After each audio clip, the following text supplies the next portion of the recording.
A paz do Senhor, meus irmãos, mais uma vez estamos dando início a mais uma aula prévia da Escola Bíblica Dominical. Que Deus em Cristo possa continuar nos abençoando nesse exercício de buscar mais conhecimento da parte do Senhor.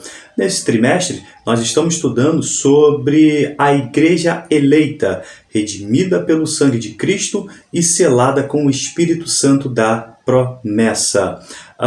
Estamos agora na lição de número 11. E o título da lição é Atributos da Unidade da Fé: humildade, mansidão e longanimidade. Vamos discorrer sobre 3 tópicos.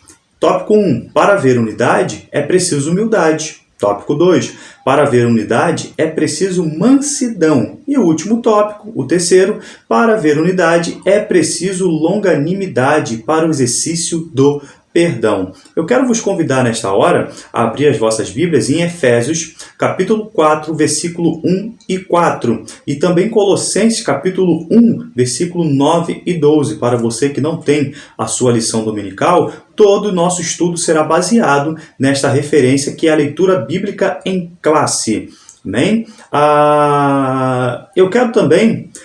Antes, nesse domingo, será comemorado, o segundo domingo do mês de junho, será comemorado o Dia do Pastor. Quero aqui parabenizar a todos os pastores, a todos aqueles que Deus tem convocado para esse ministério sacerdotal. Que Deus em Cristo vos abençoe e destacar os pastores da minha igreja, pastor presidente José Tito de Paula, pastor vice-presidente pastor Wallace e também o pastor José Farias. Que Deus em Cristo possa vos abençoar. Eu quero também, já de início, destacar o título da lição, onde nós vimos atributos da unidade da fé: humildade, mansidão e longanimidade. A palavra atributos, irmãos, que eu destaco, são as particularidades, qualidades e características que são próprias de alguém ou algo. Então, se você serve a Deus, é cristão, os atributos que vão evidenciar, e não só esses 3 que serão apresentados, né, nessa escola, nessa aula dominical, mas outros. Então, o crente que serve a Deus, ele mostra alguns atributos peculiares da vida de um viver santo em Deus. Agora o texto áureo. Rogo-vos, pois eu, preso do Senhor, que andeis como é digno da vocação com que fostes chamados. A referência é Efésios, capítulo 4, versículo 1. Destaco para os irmãos, o apóstolo Paulo ele diz assim, que andeis.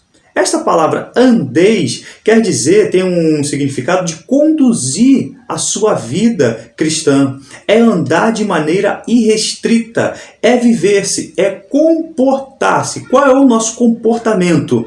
E o nosso comportamento, o apóstolo Paulo continua, como é digno da vocação. Também destaco esta palavra vocação, que quer dizer um chamado, um convite ao reino de Deus e seus privilégios. Então, aquela igreja, o apóstolo Paulo entendeu que não estava vivendo, não estava andando como era digno da vocação. Então, por isso ele inicia o versículo, rogo-vos. Ele faz um pedido, uma clemência. Por favor, andem como é digno da vocação de vocês. E continuando, com que foste chamados. Destaco também essa conjunção dessas 2 últimas palavras. Essa palavra foste chamados quer dizer foste chamados a rigor. Imagina uma festa de gala. Você não pode entrar de qualquer maneira. Assim também deve ser a vida do cristão. E você foste chamados em voz alta, não com uma voz melindrosa. Foi chamado com autoridade. Observe que não é um chamamento para o ministério, para ser apóstolo, para ser pastor, mestre, profeta. Não, foi chamado para servir a Deus. E todo crente, independentemente da responsabilidade eclesiástica, todos nós fomos chamados para observar a palavra de Deus e o viver de modo digno, porque nós somos sacerdotes. Vejam só a posição de cada crente em Cristo Jesus. Você foi chamado para um cargo, para uma função, e essa função e o cargo é ser sacerdote. Você foi chamado para um banquete. É no original, seus irmãos procurarem. Foi chamado por um banquete espiritual, se deliciar com as coisas do céu. E vocês não estão andando de forma digna. Então, por isso, esse rogo-vos. Continuando, o texto, a verdade prática diz assim: a unidade na igreja depende de que os crentes evidenciem no cotidiano. Vejam só, no nosso dia a dia, a humildade, a mansidão e a longanimidade. A introdução, irmãos, desta aula vai dizer o seguinte, ó. Na aula passada, só recapitulando, na aula passada, nós vimos o apóstolo Paulo estimulando os irmãos a viverem para a glória de Deus. Agora, Paulo enfatiza que os cristãos serão capazes de glorificar a Deus quando entenderem o propósito da unidade divina e vivenciarem-na. Estamos falando de um caráter transformado. Então, irmãos, o que é caráter? Nós vamos ver daqui a pouco.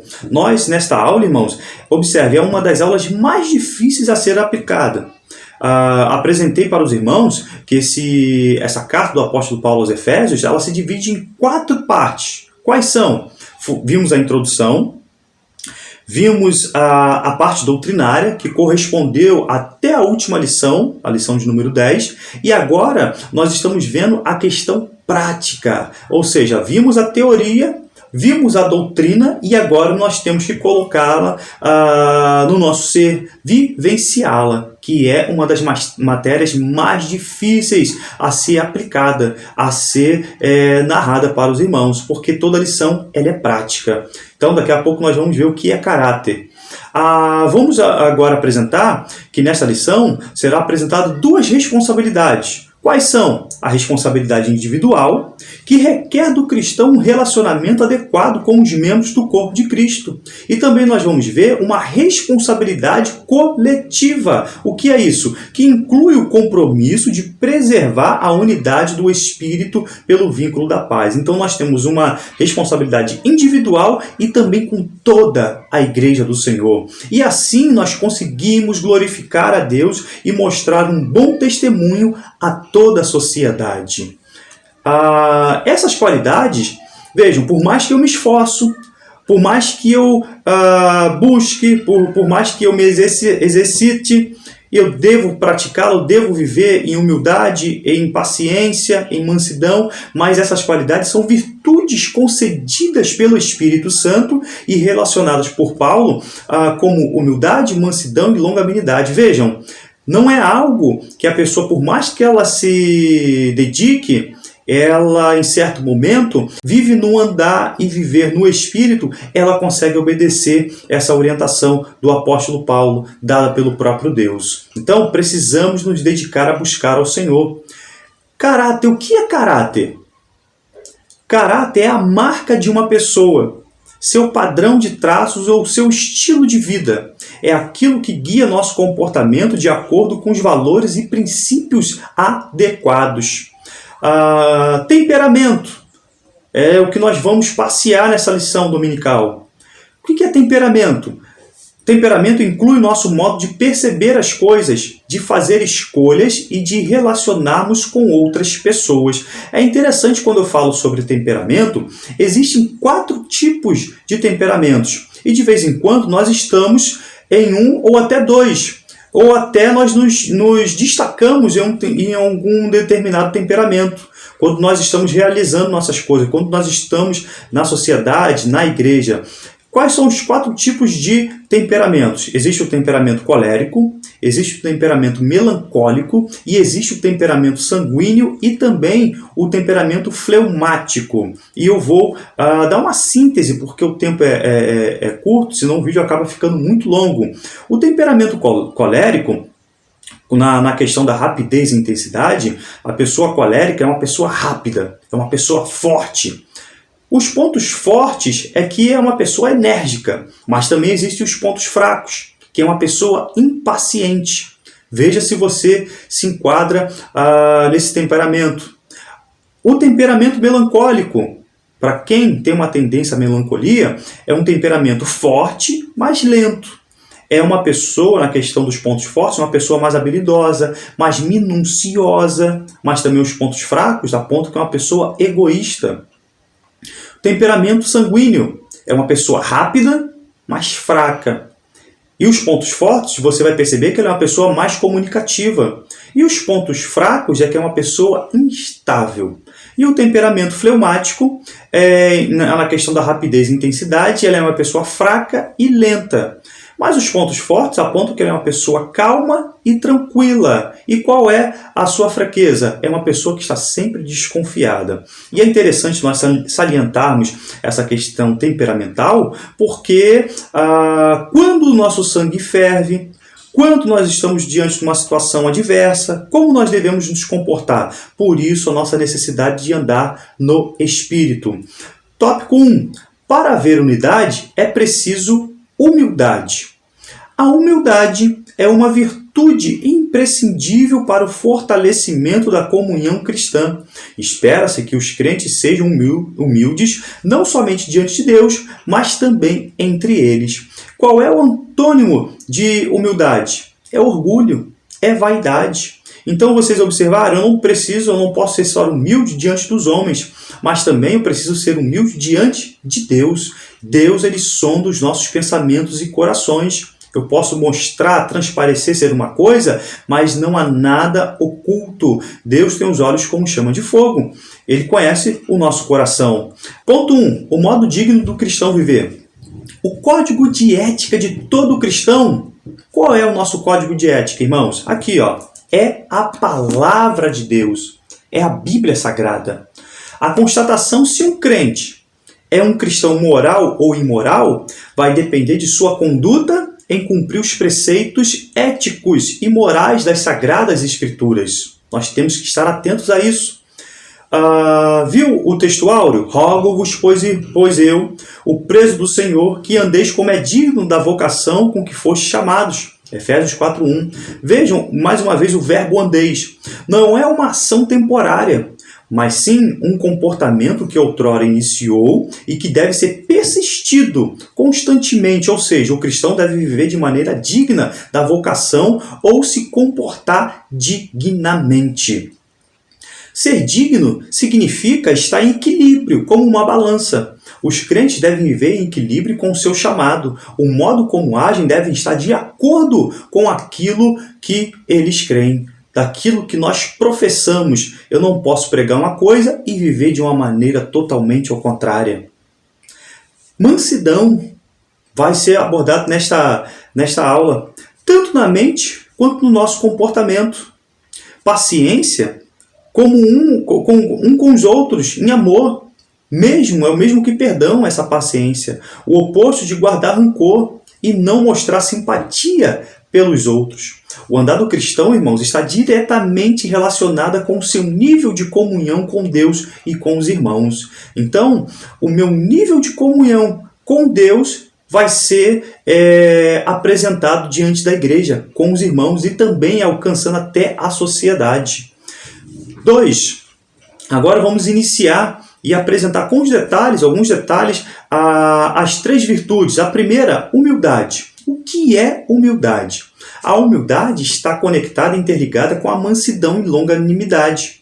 Esta é a única das 3 virtudes que não aparece de modo explícito na lista do fruto do Espírito. Lembra da nossa referência?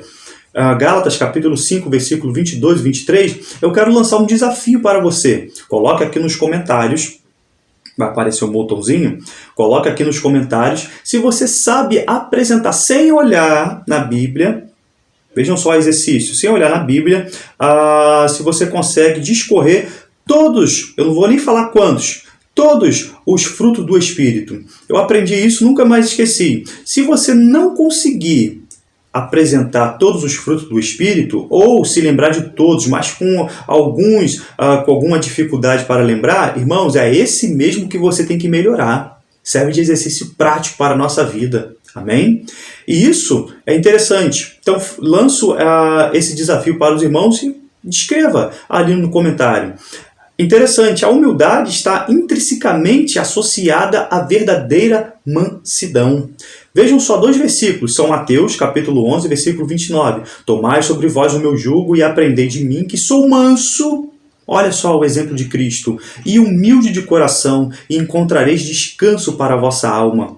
Colossenses capítulo 3, versículo 12. Revesti-vos, pois, como eleitos de Deus, santos e amados, de entranhas de misericórdia, de benignidade, humildade, mansidão e longanimidade. Nós temos que nos revestir a cada dia. Destaco, olha que interessante, os povos pagãos e as religiões antigas entendiam que a prática da humildade era uma atitude negativa, de fraqueza, de caráter e de falta de próprio amor. O apóstolo pede que os cristãos andem com toda humildade. Eu dou ênfase a esta toda, não é só um pouquinho de humildade, é andar com toda a humildade. Paulo entra na contramão da cultura e religiosidade da época. Os contemporâneos de Paulo confundiam a humildade com um gesto de inferioridade. E hoje também, infelizmente, se aplica nessa nossa sociedade corrompida, que por mais que se prega, que se fala, ela tem a tendência sempre de se afastar do Deus Todo-Poderoso. Então nós temos que andar nessa contramão e viver um verdadeiro evangelho. Cristo, qual é o nosso maior, irmãos? Qual é o nosso maior exemplo de humildade? É Cristo Jesus. Filipenses capítulo 2, versículo 5, versículo 8. Abra aí a sua Bíblia. De sorte que haja em vós o mesmo sentimento que houve também em Cristo Jesus. Versículo 6. Que, sendo em forma de Deus, não teve por usurpação ser igual a Deus, mas aniquilou-se a si mesmo, tomando a forma de servo, fazendo-se semelhante aos homens. Agora o versículo 8. E, achado na forma de homem, humilhou-se a si mesmo, sendo obediente até a morte e morte de cruz.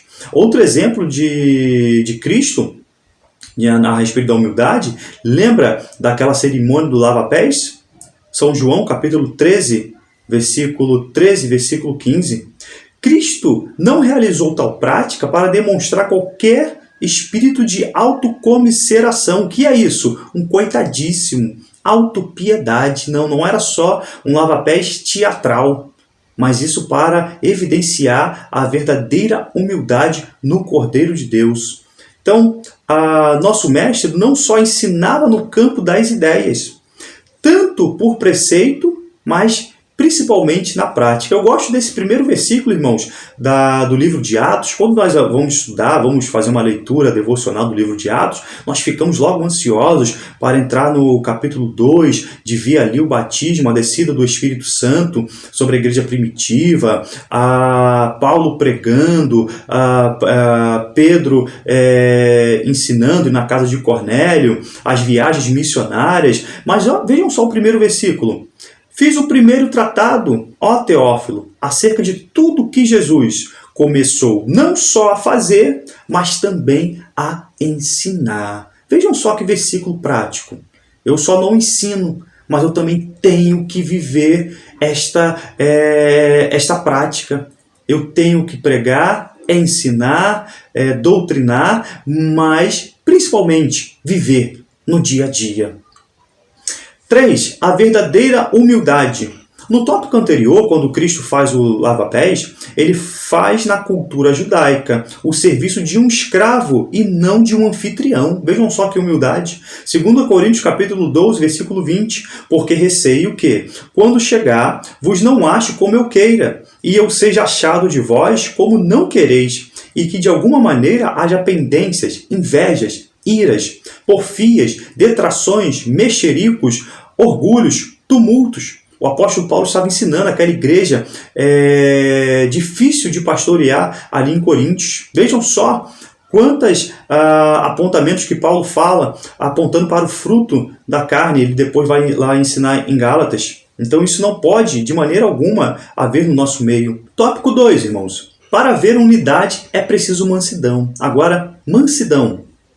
A virtude da mansidão produz crentes capacitados a bem gerir os conflitos, promovendo paz e conciliação na igreja local.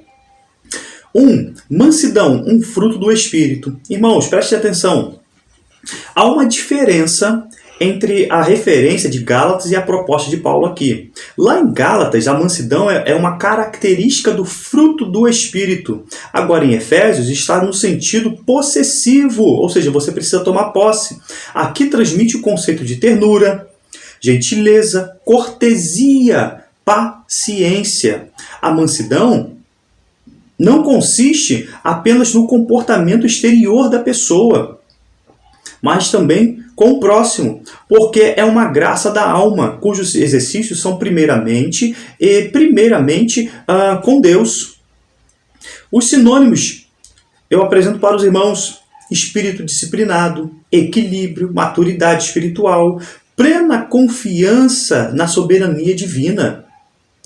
O mestre, o mar se balança, mas nós temos que ficar manso, tranquilos, porque sabendo que Cristo está no barco. Veja o que escreve um dos pais da igreja, João Crisóstomo, que viveu no ano 347 a 407. Vejam só, pode acontecer de alguém ser, em certo sentido, humilde, e apesar disso, severo e iracundo. Todavia, essa aparente humildade não é proveitosa, pois ao ser dominado pela ira, tal pessoa irá perder tudo. Não adianta ser humilde, mas não ser manso. Ele perde tudo.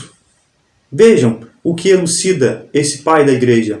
2 grandes exemplos de mansidão: Moisés e Jesus Cristo. Números, capítulo 12, versículo 3, diz assim: Moisés, que era um homem muito manso, mais do que qualquer outro sobre a terra. E do próprio Cristo, São Mateus 21, versículo 5. Eis que o teu rei aí te vem, manso e assentado sobre uma jumenta. Veja o que aconteceu na vida de Arão, de Moisés. Arão e Miriam, irmãos de Moisés, murmuraram e discordaram de uma escolha que Moisés fizera. O que ele tinha feito? Ele tinha casado com a mulher cuxita. E eles se rebelaram, criticaram, invejaram, criaram uma competição, afloraram na vida de Moisés. Se juntou Miriam e Arão contra Moisés. Moisés manteve a serenidade, não revidou o ultraje. Depois abra lá essa referência em Números, capítulo 12, versículo 11 e versículo 16. Deus interviu, irmãos. É interessante quando nós mantemos a serenidade, pedimos graças a Deus para suportar as afrontas, as invejas, as críticas. Deus vai agir na nossa vida, Deus irá nos honrar. E os irmãos lembram dessa passagem? Miriam foi acometida de uma lepra e Moisés mesmo é que teve que orar pela sua irmã, teve que interceder por ela. Exemplo de Cristo, 3 versículos, São Mateus 12, 14. E os fariseus, tendo saído, formaram conselho contra ele para o matarem. Agora o versículo 15. O que Cristo fez? Revidou? Não. Jesus, sabendo isso, retirou-se dali. Tem momentos que nós temos que só fazer isso, se retirar. E acompanhou uma grande multidão de gente e ele curou a todos. Lucas 23, versículo 34. E dizia Jesus: Pai, perdoa-lhes, porque não sabem o que fazem. E repartindo as suas vestes, lançaram sorte. E Atos, capítulo 8, versículo 32, diz assim: E o lugar da escritura que lia era este: Foi levado como a ovelha para o matadouro, e, como está mudo o cordeiro diante do que o tosquia, assim não abriu a sua boca. Ponto 3. A verdadeira mansidão. Tem um espírito disciplinado e a capacidade de perseverar na perseguição.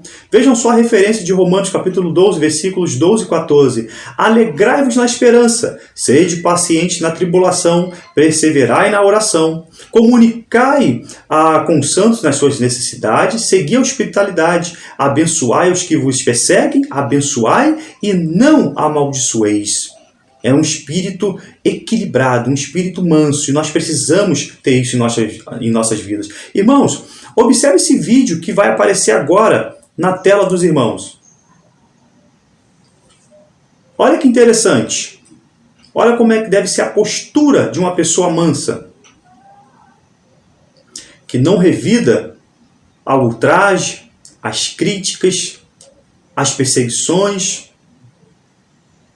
Observa que a águia, se ela bem quisesse, ela poderia atacar esse pássaro. Mas vejam só a postura.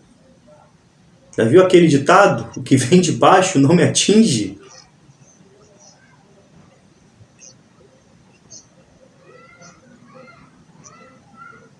Vejam só. É interessante, não é verdade?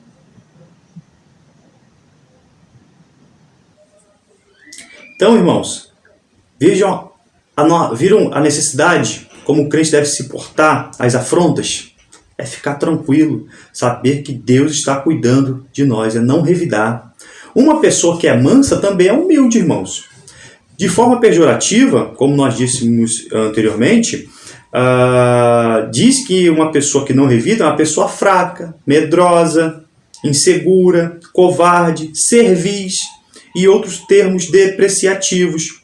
Mas somos orientados a andar com toda a mansidão. Trata-se da presença do Espírito Santo proporcionando suavidade. Irmãos, nós não conseguimos fazer. Nós temos o nosso velho homem ainda dentro de nós. Então, por isso, a dependência do Espírito.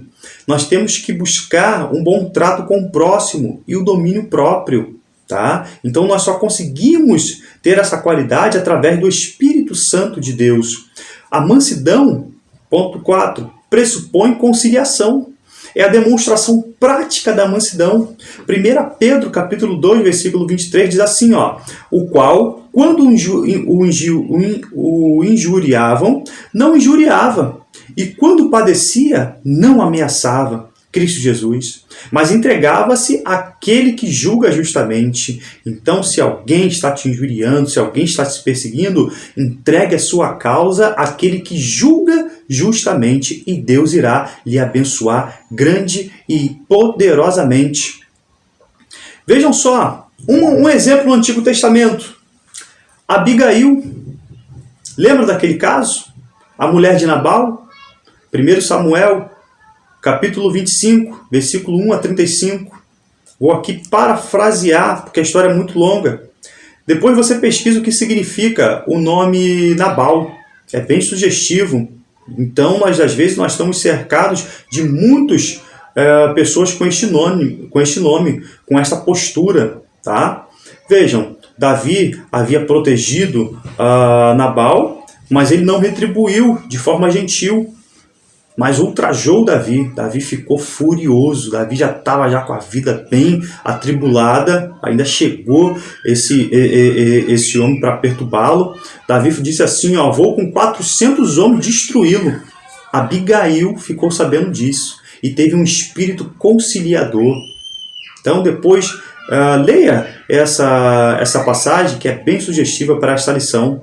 A fúria de Davi contra um desafeto foi anulada pela sabedoria e pela força de uma mulher de caráter pacificador. E nós precisamos ter este caráter pacificador, este caráter tranquilizador, esse caráter que venha apaziguar os corações que estão fumegando, quando o sangue está se esquentando-se. Nós temos que ter essa postura de Abigail. E ela salvou o seu marido, e depois, no discorrer da história, os irmãos sabem que o próprio Deus o serviu, porque ele é o dono da vida. Então nós não podemos nos vingar a nós mesmos, mas Deus é o Deus da vingança. Último tópico. Para haver unidade, é preciso longanimidade para o exercício do perdão. A virtude, irmãos, da longanimidade capacita o crente a ser tolerante com os erros alheios e assim liberar o perdão aos ofensores. Longanimidade, ponto 1, fruto do Espírito. Quer dizer, paciência, clemência, indulgência e resignação, tolerância e constância.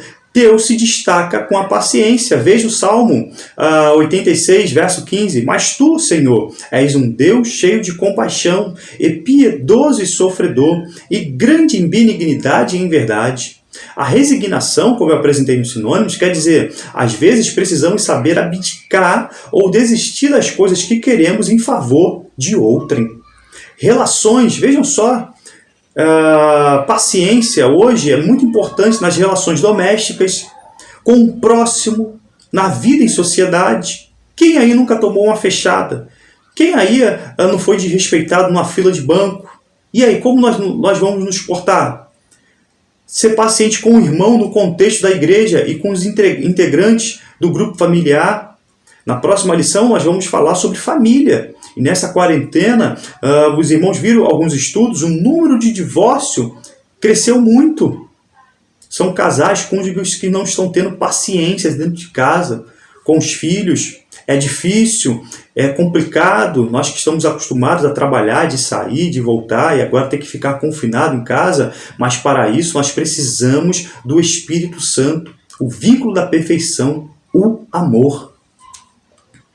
O oposto dessa virtude, qual é o oposto da longanimidade? É a irritabilidade, é a irascibilidade. A ira, irmãos, pode levar a pessoa a um estado de loucura e perda total da razão. O amor e a ira são duas emoções humanas mais poderosas vivenciadas pelo ser humano. A ira surge como um mecanismo de defesa contra o insulto, a rejeição ou a injúria. Veja o que escreve o apóstolo nesse mesmo capítulo 4 de Efésios, versículo 30 e 32. E não entristeçais o Espírito Santo de Deus, no qual estáis selados para o dia da redenção. Toda amargura, e ira, e cólera, e gritaria, e blasfêmia, e toda malícia sejam tiradas de entre vós. Antes, sede uns para com os outros benignos, misericordiosos, perdoando-vos uns aos outros, como também Deus vos perdoou em Cristo. Então a ira nos faz perder a razão. A explosão da ira visa principalmente ao próximo e busca feri-lo. Então, quando eu me iro, eu quero ferir a outra pessoa. Mas, por outro lado, é essa pessoa que explode. Mas, por outro lado, existem também as pessoas que implodem. Ela não age. Mas, olha, por dentro, ela está igual um vulcão, só que implodindo. Por outro lado, a interiorização dirige destrutivamente as energias emocionais contra o próprio eu, provocando muitas vezes, tanto para quem implode, tanto para quem explode. Provoca muitas vezes, não só na questão psicossomática, mas também de forma física, úlceras, pressão alta, colite, artrite, problemas cardíacos, dor de cabeça, pedras nos rins, pedra na bexiga e outras. Observaram como a lição é bem prática, irmãos, para os nossos dias? Suportando uns aos outros. Vejam só, vai afunilando mais ainda. Infelizmente, teremos de enfrentar abusos cometidos em nosso meio por parte dos nossos irmãos da fé, agora dentro da igreja. Um verdadeiro fardo que às vezes nós temos que carregar. Romanos capítulo 12, versículo 8, é muito sugestivo para essa ocasião, que diz assim, se for possível, quando estiver em vós, tende paz com todos os homens. Às vezes a paz não depende só de nós, mas depende também da outra parte. Mas se a outra parte não quiser, você mantém a sua postura. João Crisóstomo, mais uma vez, se não suportas o próximo, como Deus te suportará? Já viu? Tem irmãos, eu não suporto aquela pessoa. Para com isso. Se não toleras o companheiro de serviço, como o Senhor haverá de te tolerar? Mas onde há amor, tudo é possível. Ponto 3. O perdão como premissa do amor. Vejam só, uma história para nós. Duas ovelhas estavam atravessando uma ponte muito fina. Um de uma parte e outro vinha de outra. E se encontraram no meio. Não dava para voltar, não dava para fazer a curva. E agora? Elas começaram a brigar. Uma começou a dar cabeçada na outra, uma começou a empurrar, podendo se precipitar abaixo, no rio. Vejam só, uma das ovelhas se abaixou para que a outra passasse por cima. E é isso que nós temos que fazer. Você poderia se humilhar, perdoar uma pessoa que lhe ofendeu para restabelecer a paz entre vocês? O perdão, então, é um ato no qual o ofendido livra o ofensor do seu erro, libertando-o da culpa pelo mal que cometeu. Perdoar, irmãos, não é esquecer, não é ter amnésia. Perdoar não é esquecer o mal que alguém nos fez, mas cancelar a dívida que o outro contraiu conosco no momento que nos ofendeu. O perdão é importante para o bem mental e espiritual. Quem não consegue perdoar continua sofrendo e lembrando-se do mal que lhe fizeram. É como uma ferida que não pode cicatrizar, mas que Deus em Cristo possa abençoar as nossas vidas, que nós possamos perdoar aqueles que nos ofenderam. Vejam, vou contar para eu encerrar uma história. Eu ouvi isso na minha igreja. Um presbítero e uma mulher de Deus, profeta, muito usada por Deus. o presbítero tinha alugado uma casa para ela. E eles brigaram, tiveram lá uma discussão. Os dois caíram doentes. E alguém disse assim, vocês dois têm que se reconciliar. O presbítero se humilhou, foi lá e pediu perdão para essa mulher. Sabe o que a mulher disse? Eu prefiro ir para o inferno do que ter que pedir perdão para ele. Olha só, irmãos, e olha o que aconteceu. O presbítero teve a sua saúde restabelecida e a mulher morreu, foi para a eternidade. Então, por isso, nós temos que estar atentos com a prática do perdão. Queridos, eu encerro por aqui. Que Deus em Cristo nos abençoe. E lembrando, a escola dominical é a igreja reunida, evangelizando enquanto ensina e ensinando enquanto evangeliza. Se Deus nos permitir, até a próxima aula. Amém.